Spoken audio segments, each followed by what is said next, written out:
Burundi tseko la hoka lisanduka wholesale. Malawi tseko la wholesale lisanduka hokala. Burundi tseko la hokala lisanduka wholesale. Malawi tseko la wholesale lisanduka hokala. Meaning kuti Burundi starts small, ends up big. Malawi starts big, ends up small.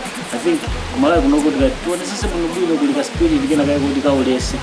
Kulika ka mentality kena kaya kuti I think Timona Ngarudi, I think it's something that is planted on the mind of Malawi and we feel good basi. I don't know maybe we need deliverance commando. Something already there's a negative element.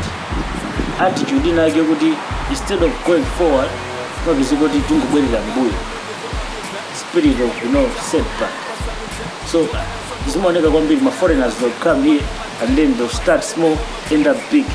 Malawi Kuno, start big, you end up small. So it's vice versa. So Babanga Tako so the spirit element ya ulesi kumpanje sumadoro lesi magalimbikira mugava John magalimbikira chino mugava ing mugava island kunde koba kulimbikira vet mugakala kuno basi ulesi. So guess that's big. Muli out whether ni mzalimbikira kuno MalawiMusic.com. It's the remix.